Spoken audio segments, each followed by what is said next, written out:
ketika terjadi perang kemerdekaan tahun 45, tokoh Madura yang sangat terkenal waktu itu namanya Halim Perdana Kusuma. Halim Perdana Kusuma ini adalah penerbang yang pertama dari kalangan TNI Angkatan Udara Republik Indonesia yang berani masuk ke rangkaian pesawat-pesawat terbang musuh yang nyelinap-nyelinap masuk di situ dengan sangat berani menyelamatkan tokoh-tokoh kita, mengantarkan bahan makanan ke daerah-daerah peperangan, hingga akhirnya saudara kalau ke Jakarta, kalau tidak ke Cengkareng, biasanya mendarat di Halim Perdana Kusuma. Itu adalah orang Madura. Jadi kalau begitu, negara ini telah banyak menyumbang bagi kemerdekaan. Nah, ketika Indonesia sudah merdeka, Madura juga sudah berkhidmah kepada bangsa ini. Antara lain apa? Menjaga moral bangsa. Menjaga moral bangsa sehingga ketika Indonesia dulu akan dibangun melalui proses industrialisasi tahun 1990-an. Itu Basra mengatakan boleh melakukan pembangunan, tapi yang harus dilakukan adalah pembangunan Madura, bukan pembangunan di Madura. Apa pembangunan Madura itu? 3 dirinya. 1, pertama harus Islami, moral Islam, karena Madura ini adalah salah satu basis umat Islam, Ahlus Sunnah wal Jamaah, Islam ya. Yang kedua, Indonesiawi, Islami Indonesiawi, bahwa pembangunan itu harus berwatak Indonesia, berkesatuan, berkerukunan, berkerakyatan, rukun, gotong royong, saling membantu. Itu watak Indonesiawi. Lalu secara spesifik juga Madurawi, Islami, Indonesiawi, dan Madurawi. Itu adalah sikap Basra yang dulu disampaikan kepada Presiden Habibie ketika Habibie mengatakan Madura harus dilakukan industrialisasi, harus dilakukan pembangunan. Lalu para kiai Basra itu datang kepada Habibie, boleh Bapak, Habibie boleh melakukan pembangunan, tetapi yang harus dilakukan adalah pembangunan Madura, bukan pembangunan di Madura, melainkan pembangunan Madura itu artinya pembangunan yang Islami. Jangan mencemari watak-watak Islam di Madura ini. Dan Indonesiawi juga punya cita-cita kemerdekaan kita dulu, bahwa kerakyatan, kemanusiaan itu adalah bagian dari apa yang harus kita bangun di Madura. Dan Madurawi juga, Madura itu punya budaya-budaya adiluhung, tata krama, pemberani. Itu juga harus budaya itu, budaya santri, supaya budaya itu dilakukan. Itulah khidmah Indonesia untuk Madura. Disitulah kemudian khidmah ketika Indonesia merdeka, lahir tokoh-tokoh yang dari Madura. Tadi saya sebut di awal kemerdekaan itu ada Tabroni ketika tahapan penyusunan ideologi. Ketika perjuangan fisik ada simbol Halim Perdana Kusuma. Ketika merdeka muncul berbagai tokoh dari Madura. Pernah kita itu punya gubernur Jawa Timur namanya Muhammad Nur. Itu sampai sekarang dikenal gubernur Jawa Timur itu siapa ya? Muhammad Nur. Karena apa? Karena peran Muhammad Nur sebagai orang Madura itu sangat besar dan berkesan, sehingga sesudah masa jabatannya habis, dia diberi tugas besar lagi, dipindah ke Paris menjadi duta besar Republik Indonesia di Perancis. Sudah itu banyak yang jadi menteri. Ada Rahmat Saleh, Menteri Perdagangan, ya, yang kemudian juga menjadi Gubernur Bank Indonesia. Yang Kejaksaan Agung ada Sujono Hanafia. Sujono Hanafia. Yang Polri ada Ahmad Rifai, Kapolri. Ada juga nyebut Pak Banu Rusman, itu keturunan dari sini juga. Kasatnya ada Pak Hartono, Kasaunya ada Asnawi Asnan. Selalu ada, selalu muncul Madura itu. Sekarang pangdamnya namanya Farid Ma'ruf. Coba Jawa Timur loh. Ini pangdam Jawa Timur nih. Bukan pangdam Madura, bukan. Sekjen PUPR-nya nih. Berdiri Pak, berdiri Pak. Nih, kenal Fatah ini. Tadi coba ninjau bersama Pak Bupati nih, bersama Pak Badrut Tamam. Ninjau pembangunan pasar. Coba karena ada orang Madura tadi langsung dapat dana 81 miliar untuk membangun pasar. Tadi. Ini saya aja tadi. Usulnya udah lama disampaikan oleh Pak Bupati. Tapi karena kemudian ada orang Maduranya di situ, saya telepon Pak, itu diurus tuh. Bupatinya datang ke saya katanya udah lama ngajukan, udah diurus-urus. Gitu. Nah, lalu saya ketemu menterinya, Pak itu punya pasar pun udah dibangun-bangun sejak tahun 2014 sudah terbakar. Lalu ya sudah nih Sekjen urus.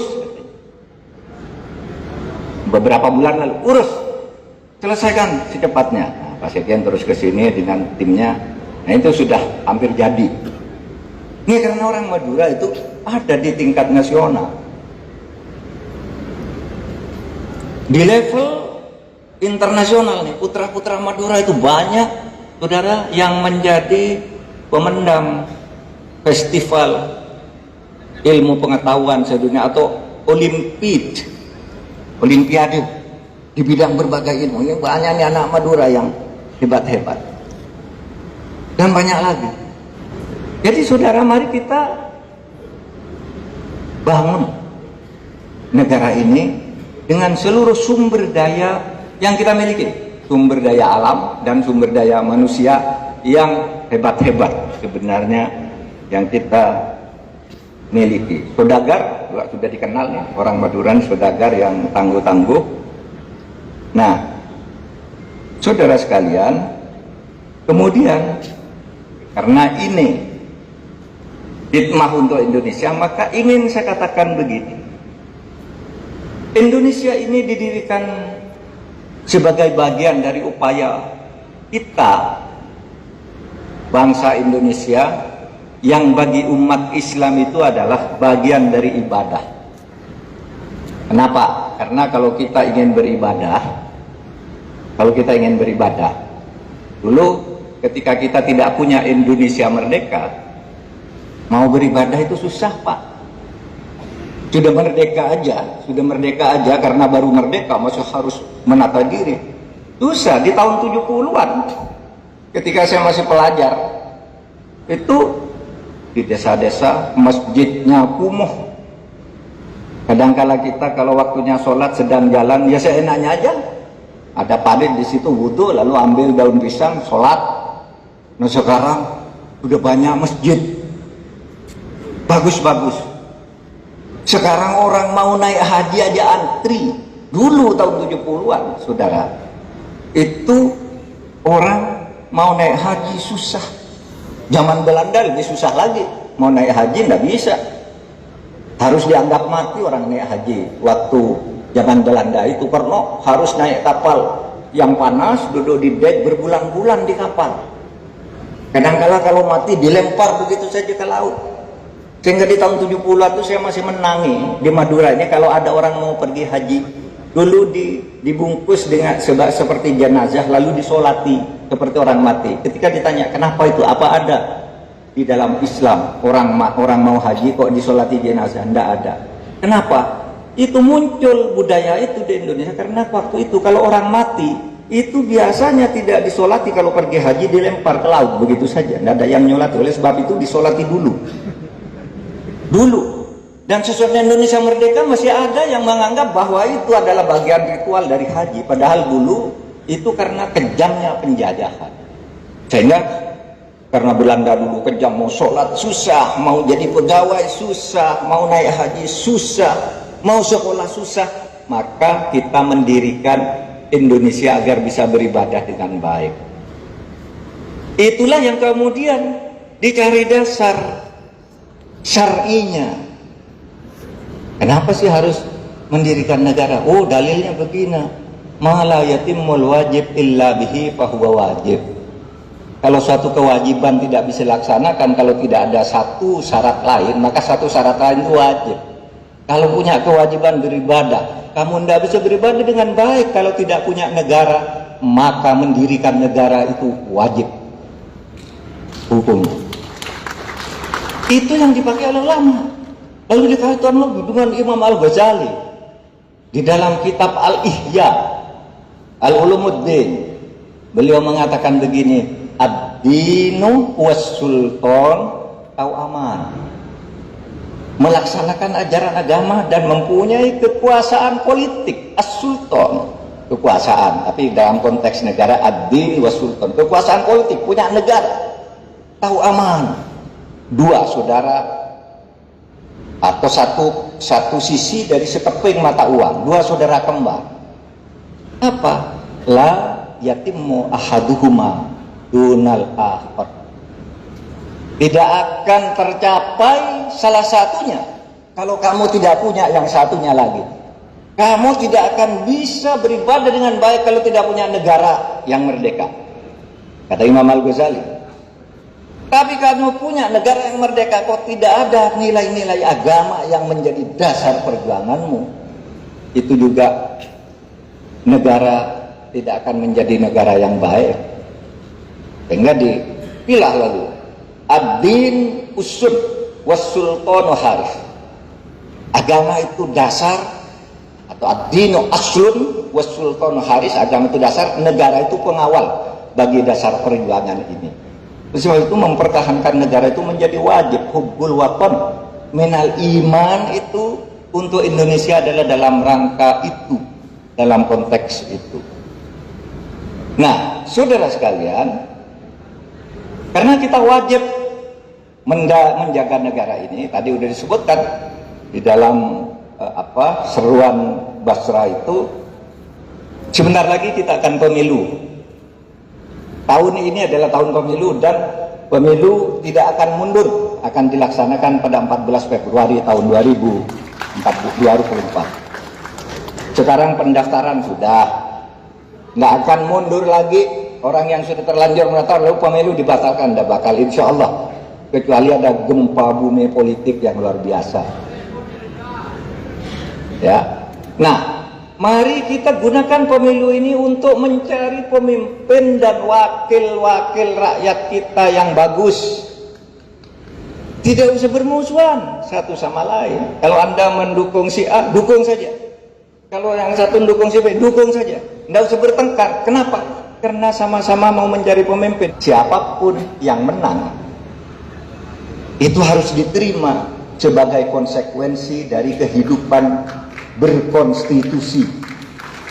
Siapa yang menang, dukung. Karena kita tuh mencari pemimpin. Pemilu itu bukan mencari musuh, mencari pemimpin. Lah itu yang menang, ya sudah, dukung.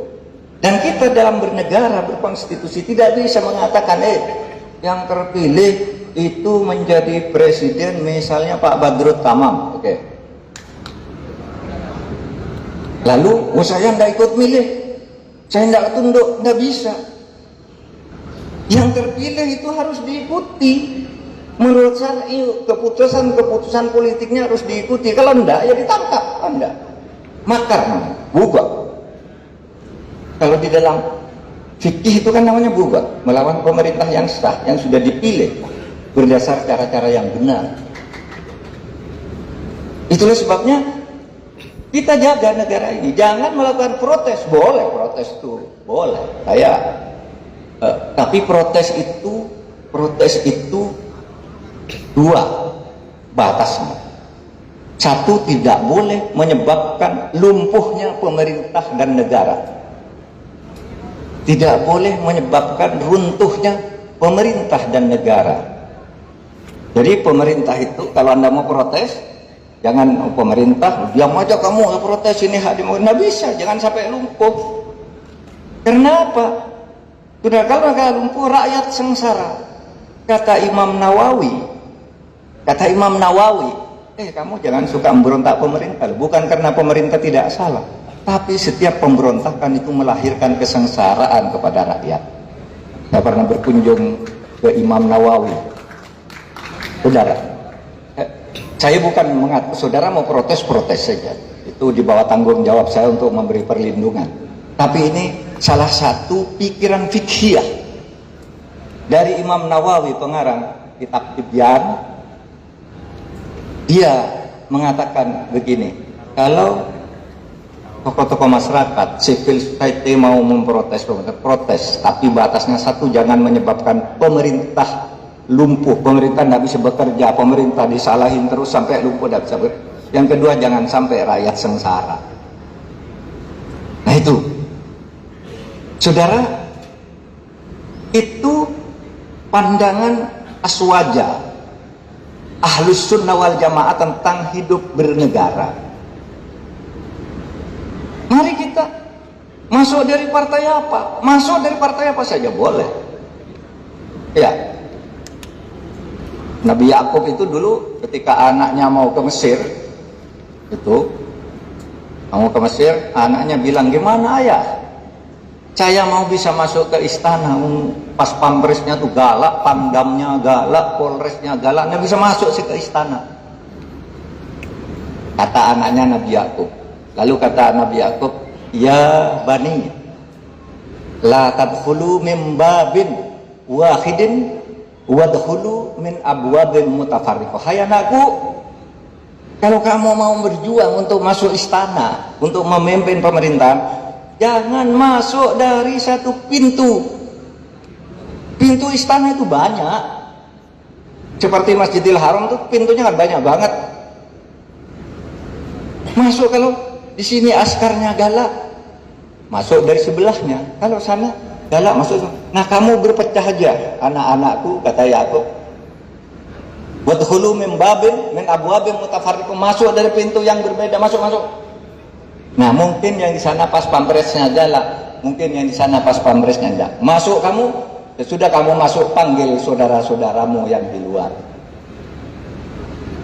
Sebab itu saya selalu mengatakan, kamu mau masuk partai PKB boleh, mau Demokrat seperti Pak Sanul Kossasi boleh, mau Golkar boleh, mau apa lagi P3 boleh, mau PAN tidak haram, PDI tidak wajib, Golkar tidak mubah, sama aja boleh.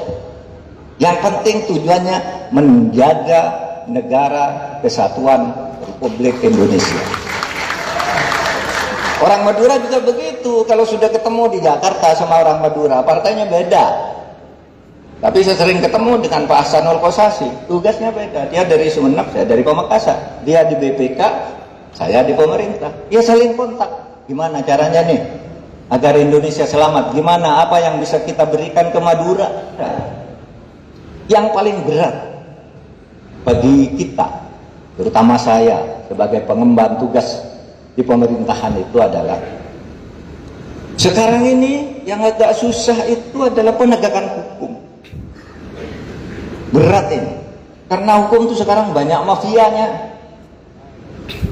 Anggaran negara dirampok begitu saja, lalu dicari alasan-alasan pembenar. Kalau tidak ketahuan selamat, kalau ketahuan nanti yang ketahuan disikat, yang mengetahui disikat lebih dulu, atau kalau sudah tidak bisa disikat, disuap. Itu banyak saudara yang terjadi. Sehingga ini yang harus kita hadapi sekarang. Karena negara kita itu demokrasi. Demokrasi itu artinya berdasar kehendak rakyat sesuai dengan prinsip melalui proses mekanisme mencari kemenangan. Mencari kemenangan. Tapi proses mencari kemenangan itu tidak boleh berjalan sendiri, melainkan harus ada di sampingnya demokrasi itu ada nomokrasi, yaitu penegakan hukum. Demokrasi itu membebaskan rakyat, nomokrasi itu mengawasi rakyat yang melanggar hukum. Ini harus berjalan seimbang. Nah, persoalan kita sekarang demokrasi dan nomokrasi itu tidak seimbang. Demokrasi hebat demokrasi, apa-apa bebas, ada hoax, ada ini. Demokrasinya lemah, penegakan hukumnya lemah. Ada yang karena takut, ada yang karena tidak mampu menghadapi mafia-mafia itu. Nah, ini agenda kita ke depan. Ini yang harus kita bicarakan ke depan. Apa khidmah orang-orang Madura untuk situasi seperti ini? Nah, saudara sekalian, oleh sebab itu menghadapi hal-hal seperti ini, karena ini kalau ngurus negara ini, sana di sini ada banyak kumpulan orang-orang baik, sana ada orang jahat, di mafia nikel, mafia tembakau, mafia hutan, mafia apa banyak mafia. Lalu ada backingnya nih pejabat, di backing oleh Kapolres, di backing oleh Kapolda. Di sini tidak di backing Polres, di backing oleh TNI, sehingga menegakkan hukum jadi susah. Ini persoalan kita. Tetapi orang yang beriman, orang Madura yang Islami itu akan selalu mengatakan perjuangan harus terus dilakukan. Tidak boleh putus asa untuk terus berjuang menegakkan kebenaran, karena Allah menjamin wa qul ja'al haq wa zahaqal batil innal batila kana zahuqa. Terus kebenaran itu akan selalu mencari jalannya nanti, meskipun sekarang sedang direkam.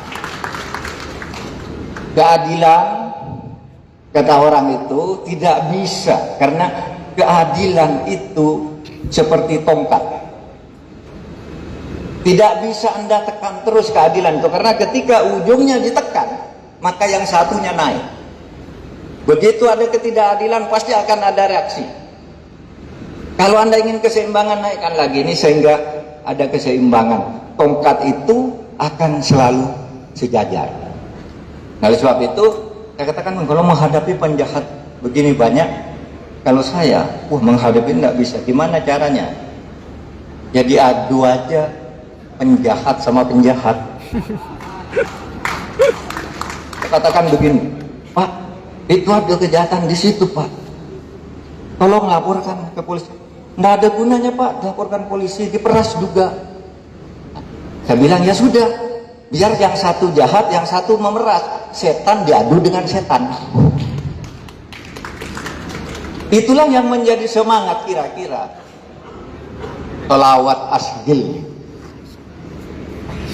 Allahumma sholli ala sayyidina Muhammad wa ashghili dhalimin bidzalimin wa akhrijna min bainihim salimin wa ala alihi wa sahbihi wa sallim. Berapa hari kita minta ditemani oleh Nabi Allah, salawat dan salam kepada Nabi. Sibukkanlah orang-orang zalim itu dengan sesama zalim. Sibukkan setan dengan setan, setan dengan jin, penjahat dengan penjahat. Wahrijna min bainihim salimin. Jauhkan saya dari mereka dan jadikanlah saya ini orang yang selamat. Itu sholawat asgil itu artinya. Sehingga kalau kita berjuang dengan cara itu, dengan cara Madurawi dan Islami seperti itu, saudara, maka kita sudah berkhidmah kepada bangsa dan negara ini. Hati terus akan tenang. Maka kalau hati akan tenang itu kan ada lagi apa namanya, sholawat tibbil qulub. Ya, sholawat tibbil qulub itu Allahumma sholli ala sayyidina Muhammadin tibbil qulubi wa dawaiha wa afiyatil abdani wa shifaiha nuril absari wa biyaiha wa ala alihi wa sahbihi wa sallim. Ya Allah, salawat dan salam kepada Nabi kita Muhammad sallallahu alaihi wasallam sebagai apa? Pengobat hati yang resah. Dengan salawat ini saya ingin mendapat pengobat hati wa afiyatil abdan dan penyehat badan yang menjaga wa nuril absor wa biaya dan pandangan, sinar pandangan yang bercahaya, cahaya dari sholawat Muhammad. Saudara, dari situ kita akan mendapat ketenangan hati. Akhirnya apa? Semangat Madurawi untuk Indonesia. Ini tadi saya sudah katakan, negara ini kita turut bangun bersama. Mari kita jaga. Mari kita isi, rebut jabatan-jabatan publik secara fair, secara baik. Rebut jabatan menteri, DPR, gubernur, presiden, rebut itu tidak apa-apa. Tapi yang rukun, jangan curang. Karena saudara, setiap orang memperoleh sesuatu dengan cara curang itu tidak akan berkah, tidak akan berkah. Ada 5 hal yang bisa membuat hidupmu nyaman dan tenang. Apa itu?